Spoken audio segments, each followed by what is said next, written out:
Hello everyone, welcome back to the channel. अभी time हो रहा है सुबह के 4:45 हो रहे हैं और ये व्लॉग है 18 तारीख का। तो एज यूजुअल मैं सुबह जल्दी उठ गई हूँ और क्योंकि मुझे बनाना है लंच और ब्रेकफास्ट। तो सबसे पहले उठने के बाद मैं पीती हूँ पानी। मैं सुबह 1 लीटर पानी पीती हूँ, तो हाफ लीटर पानी मैं सुबह उठते साथ ही पी लेती हूँ। मैं गर्म पानी पीती हूँ और उसके बाद जो हाफ लीटर पानी है वो मैं 15 से 20 मिनट के बाद पीती हूँ। आजकल मैंने एक नया शेड्यूल शुरू किया है जिसमें उठने के बाद मैं लगभग 15 से 20 मिनट मेडिटेशन करती हूँ और उसके बाद फिर मैं अपने किचन में मेरे जो रोज के काम है वो मैं शुरू करती हूँ। क्योंकि 15-20 मिनट सुबह मैं अपने लिए दे चुकी हूँ, इसलिए मुझे किचन में आके काम थोड़ा जल्दी जल्दी करना पड़ता है ताकि वो 15 से 20 मिनट जो है वो मेरी उनकी भरपाई हो सके। तो यहाँ पे बना रही हूँ मैं मेथी के पराठे। तो आज लंच और डिनर, लंच में और ब्रेकफास्ट में मेथी के पराठे ही हैं। तो मेथी के पराठे और दही हस्बैंड ब्रेकफास्ट में खा के चले जाएंगे और सैलेड, मेथी की सब्जी और मेथी के पराठे वो और बटर मिल्क लंच में लेके चले जाएंगे। यहाँ पर मेरे सारे पराठे सेक गए हैं और जब तक मेरे 2 पराठे बचे हैं मैं उनको सेक रही हूँ। तो हाथ लगे में जैसे छोटे छोटे काम होते हैं, जैसे सूखे आटे का डब्बा पोंछ के रखना या तेल की कैन जो है वो पोंछ के रखना, ये छोटे छोटे काम मैं हाथ लगे करते जाती हूँ ताकि बाद में जो है वो मेरा काम थोड़ा सा कम हो जाए। यहाँ पर मैंने पराठे बनाए थे तो चकला में पराठा आटा लग गया था, इसीलिए मैंने उसको पानी डाल के रख दिया है ताकि बाद में मुझे वॉश करने में ज्यादा परेशानी ना हो। तो यहाँ पर मेरे सारे पराठे लगभग सिक के रेडी हो गए। आज मैंने अपने लिए भी पराठे बना लिए थे क्योंकि दोपहर में मुझे कुछ एक नया DIY करना था। तो ये छोटे छोटे काम में हाथ लगे अपने करके रख के करती जाती हूँ। तो पराठे सीख गए हैं और इसके बाद बनानी है मुझे कॉफ़ी। तो मैं यहाँ पर बना रही हूँ ग्रीक कॉफ़ी। ये एक रॉ कॉफ़ी होती है, अनफिल्टर्ड होती है। बस आपको दूध पानी मिक्स करके इसको डालना पड़ता है। आपको इसको फेंट के नहीं आप इसे बना सकते और जब इसमें बॉयल आ जाए तो आप इसको छान लीजिए। मेरे हस्बैंड ग्रीक कॉफ़ी पीते हैं तो मुझे इसकी स्मेल बिल्कुल भी ज़्यादा पसंद नहीं है, लेकिन अब सुबह सुबह मुझे बनानी पड़ती, तो जिसमें बॉयल आ गया है तो बस मैं इसको छान के दे दूंगी। तो इसको छानने के बाद भी जब आप पी लेते हैं तो कप में जो है वो डस्ट जैसा कुछ इसमें जो रेसिड्यू है वो इसमें बच जाता है। तो यहाँ पर मेरी कॉफ़ी बन के हो गई है रेडी। कॉफ़ी को मैं छान दूंगी और उसके बाद में बना लूंगी अपने लिए चाय और फिर मैं पीऊंगी चाय और उसके बाद फिर मैं काम अपने आगे के करूंगी। कॉफी बनाना मेरा सुबह के जल्दी के कामों में लास्ट काम रहता है। इसके बाद में चाहूँ तो मैं आराम से भी काम कर सकती हूँ। कॉफी दे दी, मैंने अपनी चाय बना के पी ली और उसके बाद अब मैं आ गई हूँ फिर से किचन में। तो किचन में अभी मेरा क्लीन नहीं हुआ है कुछ भी। तो इस टाइम पे ज्यादातर मेरे जो पहले दिन का जो दूध होता है उसकी मलाई मैं निकाल देती हूँ और जो भी काम मुझे एक्स्ट्रा लगते हैं कि शाम में ये काम थोड़े बड़े हैं तो उनको मैं सुबह ही करके रख देती हूँ। तो मैं यहाँ दूध का बर्तन खाली कर लूंगी और शाम में मुझे बनानी है पालक। तो मैं इस दूध के बर्तन में ही अच्छे से मलाई निकालने के बाद पानी भर के मैं इसमें ही पालक को ब्लांच कर लूंगी और मैं पालक को पीस के अभी रख दूंगी ताकि शाम का ये जो काम है एक थोड़ा सा कम हो जाए और शाम में मेरा काम थोड़ा जल्दी हो जाए। क्योंकि मैं शाम में नीचे जाती हूँ ज्यादातर, तो नीचे से आने के बाद मुझे थोड़ी सी जल्दी रहती है काम करने के लिए। पालक मैंने उसी गंजी में ब्लांच कर दी है ताकि अगर कोई भी मलाई जो बची होगी तो वो पालक के साथ ही मिक्स हो जाएगी। तो अब पालक को मैं निकाल के ठंडे पानी में रख दूंगी और फिर मैं जब पालक थोड़ी सी और ठंडी हो जाएगी तो मैं पालक को पीस के भी अभी से मैं उसको स्टोर करके रख दूंगी। तो ये भी एक मेरा बड़ा काम होता है जो शाम का अभी मैंने कर लिया है। रोज फ्रिज को एक बार साफ करना, मतलब रोज सुबह सुबह फ्रिज बहुत बार खुलता है तो कभी हाथों में डस्ट लगी रहती है या आटे की डस्ट लगी रहती है या कुछ भी चिकनाहट लगी रहती है। तो मैं इस टाइम पे फ्रिज को एक बार जरूर क्लीन कर देती हूँ। जो जो सामान मैंने उठाए होते हैं अगर उनको मैं तुरंत पोंछना भूल गई हूँ तो मैं अभी उसको एक बार पोंछ के रख देती हूँ ताकि वो ज्यादा चिकने नहीं हो पाते। ऊपर से फ्रिज को रोज एक बार मैं माइक्रोफाइबर क्लॉथ से अपना किचन क्लीन करने के पहले मैं उसको जरूर पोंछती हूँ ताकि मुझे बाद में वीक में कोई एक दिन नहीं निकालना पड़ता कि जब मुझे अपना सिर्फ फ्रिज ही क्लीन करना पड़े। यहाँ पर जो भी काम थे, जो भी बर्तन थे वो सारे मैंने निकाल लिए हैं। प्लेटफॉर्म मैंने क्लीन कर लिया है, गैस मैंने क्लीन कर लिया है। अब लास्ट में मेरा काम बचता है बर्तनों के लिए। तो बर्तन बहुत सारे हो गए हैं तो इसीलिए मैं बर्तन अभी ही करके रख दूंगी। डिश वॉशर में अनलोड कर देती पर कुछ बर्तन रह जाते, इसलिए मुझे लगा कि अभी मैं हाथ से ही कर लेती हूँ। यहाँ इसी टाइम पे मैं अपना जो अभी गीला कचरा और सूखा कचरा जो है वो अलग अलग ही मैं रखती हूँ। लेकिन ज्यादातर अभी टाइम होता है 9 बजे के, अभी लगभग 8:30 या 8:15 हो रहे होते हैं। तो 9 बजे कचरे वाले भैया आते हैं हैं, तो इसके पहले ही मैं अपना कचरा जो भी है निकाल के अभी बाहर रख दूंगी, और डस्टबिन को भी मैं क्लीन करके अभी धूप आती है तो तभी मैं रख देती हूँ, और उसके बाद मैं उसमें फिर से दूसरा जो गार्बेज बैग है वो उसमें मैं लगाती हूँ। तो यहाँ पर मैं क्लीन कर लेती हूँ अपने सारे बर्तनों को। सुबह सुबह के ये सारे काम रहते हैं जो बहुत ही जल्दी करने होते हैं।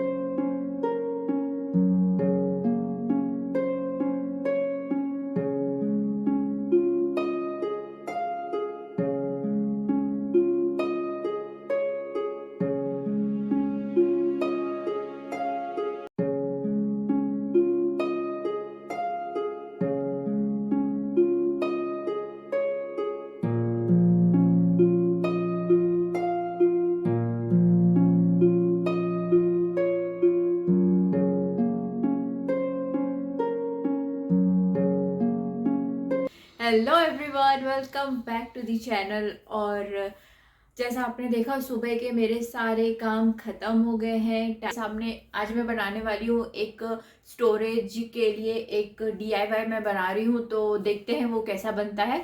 तो चलिए सबसे पहले हम शुरू करते हैं। इसके लिए चाहिए आपको फैब्रिक। मेरे पास ये एक पीस पड़ा था फैब्रिक का, मैं ये लूँगी और इसमें अंदर लाइनिंग लगाना है। तो लाइनिंग लगाने के लिए मेरे पास ये एक पुराना जो है रजाई का कवर है, वो मैंने लिया है, ये वाइट कलर का है। तो मैं इन दोनों के कॉम्बिनेशन से बनाऊंगी। इसके अलावा हमको ज़रूरत पड़ेगी कार्डबोर्ड के छोटे छोटे 5 पीसेस की।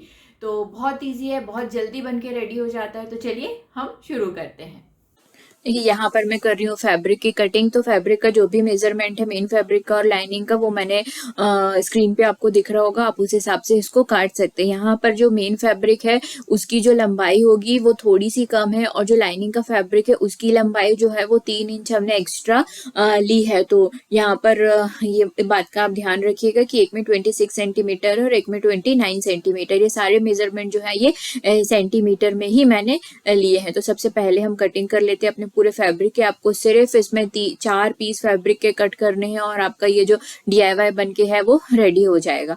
इसके अलावा देखिए कटिंग मेरी हो गई है यहाँ पर। अब आपको मेन फैब्रिक और लाइनिंग के फैब्रिक को लेना है और उसकी जो एक तरफ है आपको डबल फोल्ड करके आपको सिल लेना है।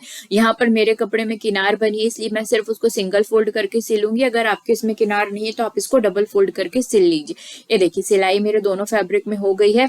अब आपको क्या करना है, जो मेन फैब्रिक है मेन फैब्रिक को इस तरीके से रखिए और यहाँ पर आपको निशान लगाने। तो पहला निशान 22.5 सेंटीमीटर, दूसरा 21.3 सेंटीमीटर, तीसरा निशान भी 21.3 सेंटीमीटर, और जो चौथा निशान आपका बचता है वो 22.5 सेंटीमीटर पर ही बचता है। तो इस तरीके से आपको अपने मेन फैब्रिक में मार्किंग कर लेनी है।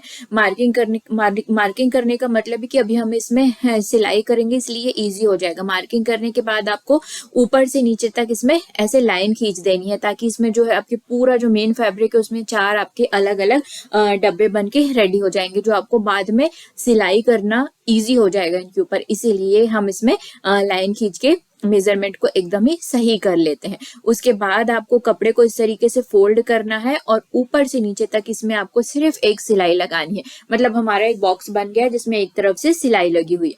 लाइनिंग के फैब्रिक में भी हमको सेम यही प्रोसेस करनी है। तो अब मैं यहाँ पर स्टिच कर रही हूँ अपना मेन फैब्रिक, जो एक ही तरफ से आपको स्टिच करना था, और उसके बाद एक लाइनिंग का फैब्रिक जिसको भी आपको एक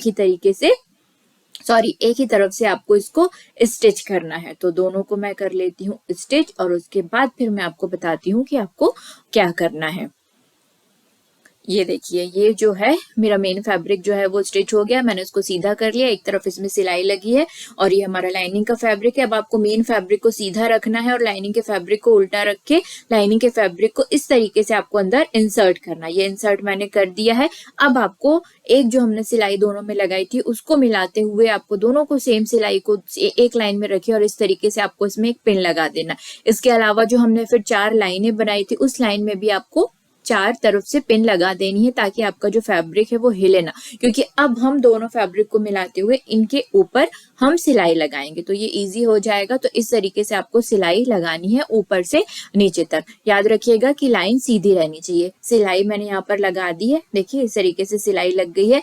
अब हमने जो एक फैब्रिक लिया था 22.5 सेंटीमीटर का हमने जो फैब्रिक लिया था उसको लेना है और उसको अब हमको अटैच करना है। तो दोनों फैब्रिक को आप रखिए उल्टा, मतलब दोनों की सीधी साइड जो है वो एक तरफ ही रहेगी और इस तरीके से आप चारों तरफ से सिलाई लगा के आप एक पोटली जैसी इसमें बना लीजिए। चारों तरफ सिलाई लग गई है। कॉर्नर को हम किनारों से थोड़ा सा कट कर देंगे ताकि ऐसा करने से कॉर्नर जो होते हैं जब आप सीधा करेंगे अपनी थैली को तो कॉर्नर बहुत ही फिनिशिंग के साथ आपको बाहर दिखाई देते हैं। तो थोड़ा सा हल्का सा स्लांट शेप में थोड़ी दूर से लेके आप इसको कट कर दीजिए। इस तरीके से आप इसे कट कर दीजिए और कट करने के बाद हम कर लेंगे अपनी जो थैली है उसको हम सीधा कर लेंगे।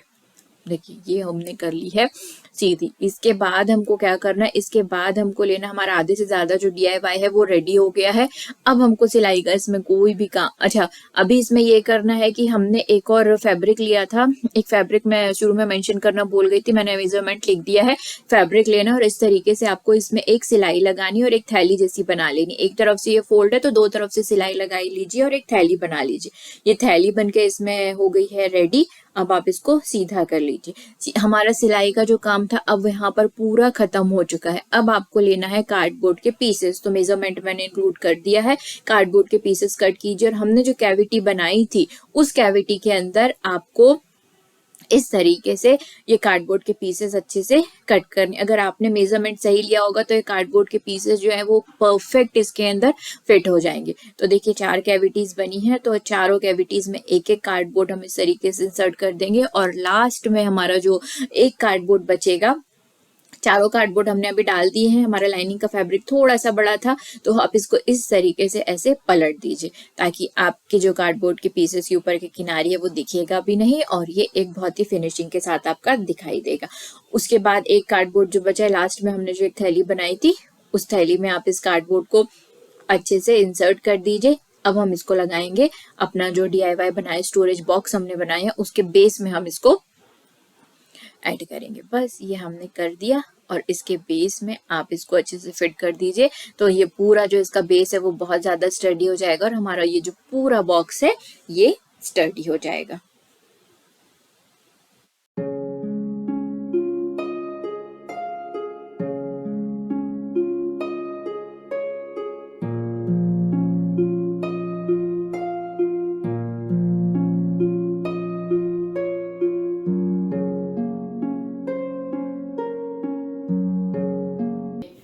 देखिए ये एक ऑर्गेनाइजर बनके मेरा रेडी हो गया है। बहुत अच्छा है, बहुत स्टर्डी है, आप इसको कैसे भी यूज़ कर सकते हैं। देखिए आपके घर में अगर छोटे बच्चे हैं तो आप इसका यूज़ कर सकते हैं, बच्चों के कपड़े सेग्रीगेट करने के लिए इसका यूज़ कर सकते हैं। बहुत सारे तरीके से आप इसका यूज़ कर सकते हैं। अगर आपके घर में स्टोरेज नहीं है तो आप सेम इसी तरीके से बड़े छोटे बना के आप कहीं पे भी प्लेस कर सकते हैं तो आपको स्टोरेज की कोई ज़्यादा प्रॉब्लम नहीं होगी।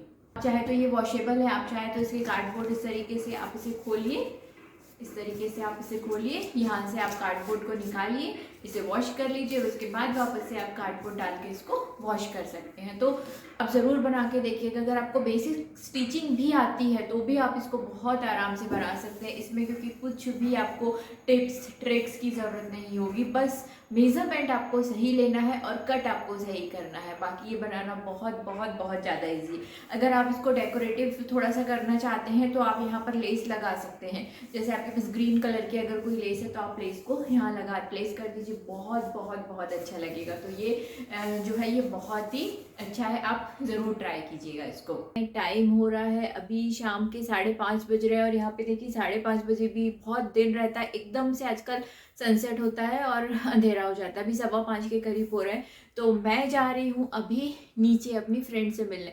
मैं जब से वापस आई हूँ अपने भैया के घर से मैं अभी तक नीचे नहीं गई हूँ। तो आज 10 दिन हो गए मुझे रूटीन में आते आते आते, तो टाइम हो गया मुझे अपनी फ्रेंड से मिले हुए।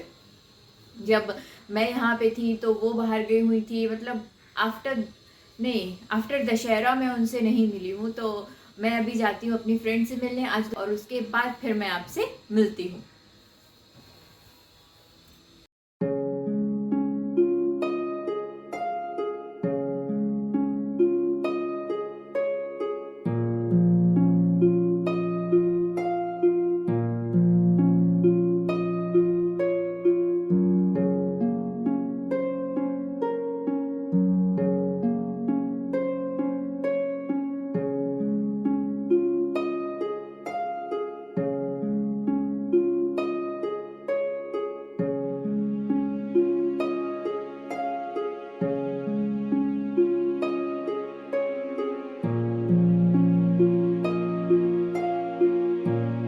भी टाइम हो गया है शाम के 7:30। मैं अभी थोड़ी देर पहले ही आई हूँ, 6:45 बजे करीब। आने के बाद फिर मैंने जल्दी से संध्या की और अब बस हाथ मुंह धोना बहुत ज़रूरी हो गया आजकल कोरोना के कारण।